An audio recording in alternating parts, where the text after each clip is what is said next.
cumprimentar aqui os parceiros de painel, parabenizar os organizadores de evento, cumprimentar todas as pessoas que participam dessa atividade. Nós vamos rapidamente falar com vocês sobre a norma regulamentadora número 1. Eu não sei se vai ser apresentado o PowerPoint, mas não tem problema. O tempo está curto. O que a gente precisa explicar para vocês? Que nós vamos falar de uma norma regulamentadora. Então, muito brevemente, as normas regulamentadoras detalham os artigos da CLT, da Consolidação das Leis de Trabalho, que tratam das medidas de prevenção à segurança e saúde nos ambientes de trabalho. Então, compete ao Ministério do Trabalho fazer o detalhamento dos artigos, né, dos comandos previstos na CLT. A norma regulamentadora número 1, isso, essa mesmo, muito obrigada. A norma pode seguir, né? A norma regulamentadora número 1 é uma norma estruturante que se aplica a todas as atividades econômicas e que foi revisada recentemente de maneira tripartite, ou seja, com a participação de representantes nacionais dos trabalhadores, dos empregadores, junto com o governo, Ministério do Trabalho, Ministério da Saúde, Ministério da Previdência Social, MDIC, com a coordenação do Ministério do Trabalho. Esse processo poderia ser feito apenas com os técnicos, né, interna corporis do Ministério do Trabalho, mas não é assim que acontece. A gente tem muito orgulho, né, do processo tripartite, porque entende que o texto fica melhor elaborado, mais condizente com as necessidades ali do setor, as necessidades de regulamentação das questões de segurança e saúde do setor de determinada atividade econômica. E eu inicio trazendo uma informação muito importante, que a maioria já deve ter ciência, né, de que era para o texto atual da NR1, que explicitou a necessidade de fazer a gestão do risco psicossocial, era para o texto ter entrado em vigor ontem, hoje é dia 27, a portaria inicial, né, previa a entrada em vigor no dia 26 de maio de 2025. Em 15 de maio passado, foi publicada essa nova portaria, a portaria 765, por mais um ano a entrada em vigor da NR1. Né? Essa é a boa notícia que eu trago para vocês, para o setor. Né? Então, tem mais um ano de prazo para a entrada em vigor. A má notícia que eu trago é que vocês não têm mais um ano para fazer a gestão de riscos psicossociais. A gente vai explicar isso direitinho para vocês. Pode seguir, por favor? Prorrogou o prazo? Puxa, mas eu não tenho um ano de prazo para fazer a gestão? Não, não tem um ano de prazo para fazer gestão. Essa obrigação já existe de agora. Pode seguir para o próximo slide. E aí, uma informação importante é que porque as pessoas já se animam, né? Falam, puxa, então durante um ano a fiscalização do trabalho vai ser orientativa, e aí se animam num ponto que acham que é de todos os assuntos. Não, não é de todas as normas regulamentadoras. Nós temos 38 normas regulamentadoras que tratam dos mais variados temas, por exemplo, na proteção na atividade da construção, no serviço de saúde. Nós temos a NR32, já que nós estamos num evento tratando de saúde. Isso não se aplica para as demais NRs, é apenas para um. E é para um pedacinho da NR1, que é um pedacinho que trata do gerenciamento de riscos ocupacionais. Então, essa prorrogação do prazo é para o processo de gestão. Esses outros capítulos da NR1, que traz a obrigação das empresas promoverem as capacitações e treinamentos, a questão do tratamento diferenciado para micro e pequena empresa, dos direitos e deveres dos empregadores. Por exemplo, os empregadores têm por obrigação dar ciência das normas de segurança de como o trabalhador vai executar o seu trabalho de maneira segura. Nada disso foi afetado por essa prorrogação. É só realmente o capítulo 1.5, que é um capítulo muito importante. A gente pode até dizer que é o coração da NR1, né, que fala da gestão de riscos. Pode seguir. E o próximo slide, ele vai trazer justamente o artigo que cita o risco psicossocial. Então, vamos lá. Na norma regulamentadora número 1 atual, que está em vigor, portanto, né, ela define que as empresas, os empregadores, devem fazer a gestão de todos os seus riscos no ambiente de trabalho. E essa versão, que agora vai entrar em vigor praticamente daqui a um ano, né, no dia 26 de maio de 2026, ela traz essa redação que está sendo mostrada para vocês. O gerenciamento de riscos ocupacionais deve abranger os riscos que decorrem dos agentes físicos, químicos, biológicos, riscos de acidentes e riscos relacionados aos fatores ergonômicos, incluindo os fatores de riscos psicossociais relacionados ao trabalho.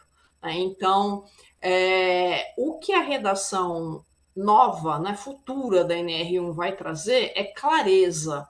Ela nomina, né, quais são todos os riscos. Então, ela descreve, mas é por essa razão que a gente diz que as empresas já têm que fazer a gestão do risco ocupacional hoje.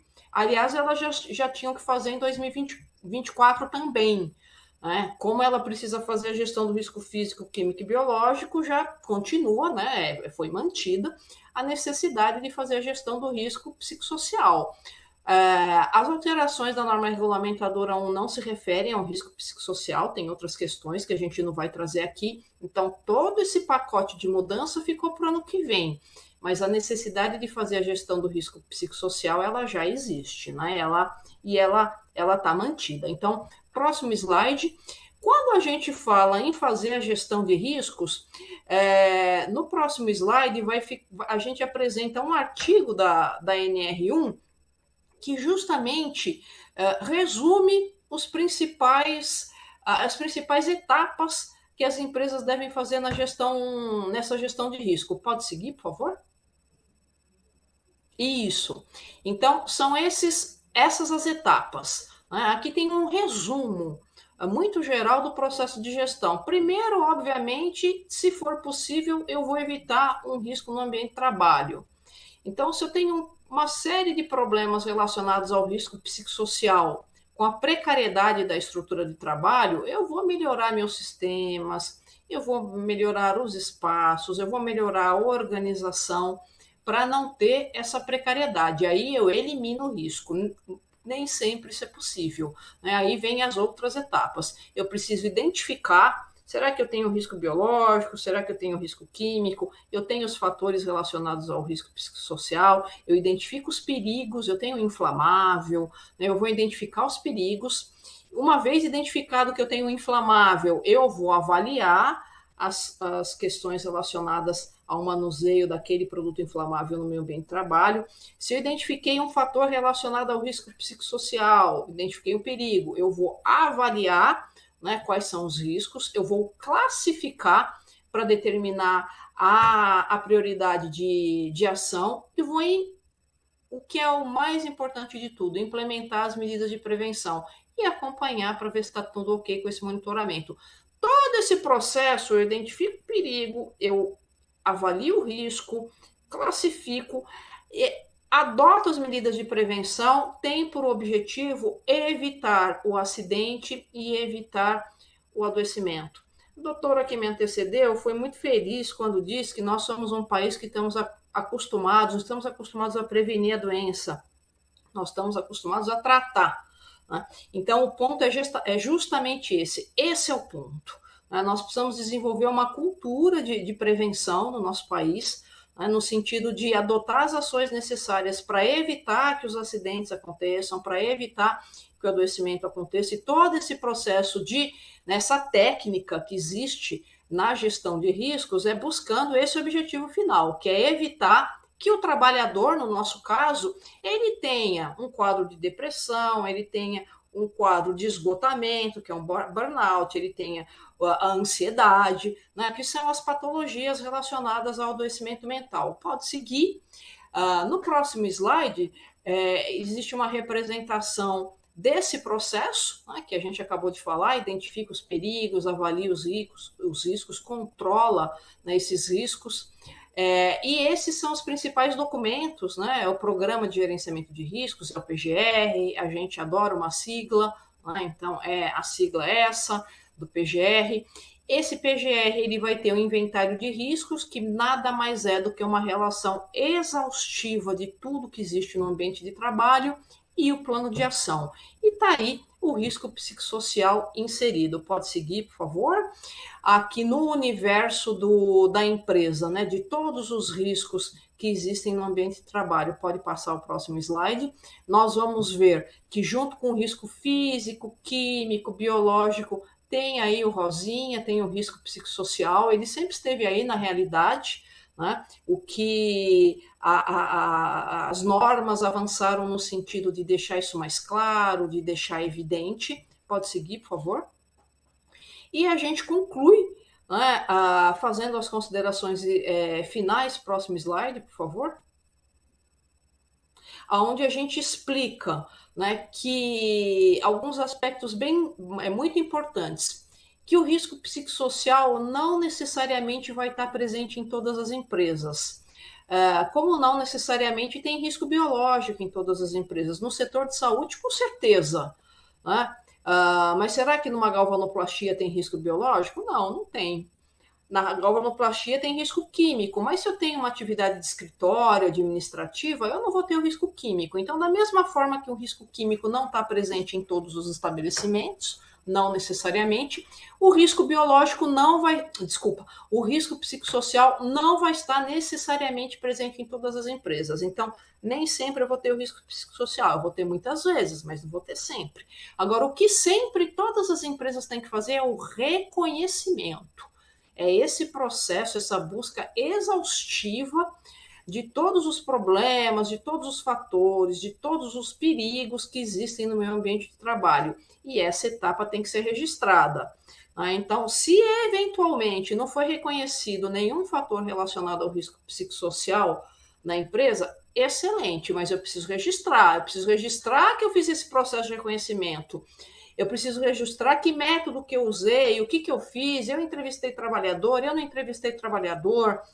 Para quê? Para não ficar parecendo que houve uma negligência, que a empresa esqueceu do risco psicossocial, nem considerou ele, né? Então, essa etapa do reconhecimento e do registro é essencial. Não tenho nenhum fator aqui relacionado ao risco psicossocial. Excelente. Obviamente que eu não tenho nada a avaliar, certo? Mas para isso tem que ser esse o caso, né? Realmente não tem que ter nenhum problema relacionado à meta, nenhuma questão relacionada às relações interpessoais. Aí eu não vou precisar ter nenhuma ferramenta de avaliação, né? Então esse processo precisa ficar bem claro. Agora o reconhecimento é obrigatório.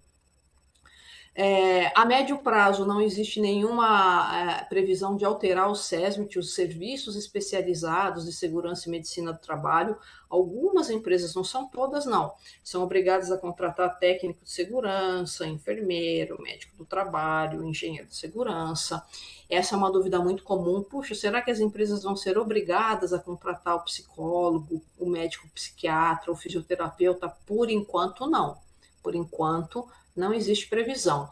Da mesma forma, a norma regulamentadora número 1 não trava, não limita um método específico para fazer o reconhecimento e avaliação de riscos. Existem vários métodos no mercado, isso é discricionalidade da empresa. A empresa vai adotar aquele que ela sente mais segurança, que ela entende que melhor se aplica para suas condições de trabalho. E a NR1 também não define, né, quais são os profissionais que podem fazer o processo de gestão de riscos. E o processo de gestão de riscos vai ser, né, dependendo da empresa, muito complexo. Pode envolver a questões relacionadas ao risco elétrico, a um risco de queda, trabalho em altura e aos fatores psicossociais. Então, a NR1, por princípio, não pré-define quem são esses profissionais. Obviamente que a gente orienta as empresas que recorram aos profissionais que, primeiro, têm competência legal, né, para fazer determinada atividade e que, segundo, têm um conhecimento necessário. Né? Então, é essa orientação que a gente dá, mas não existe assim uma pré-definição. Eram essas as informações que a gente queria trazer para vocês. Muito obrigada e a gente segue mais um pouquinho com todos aqui no evento.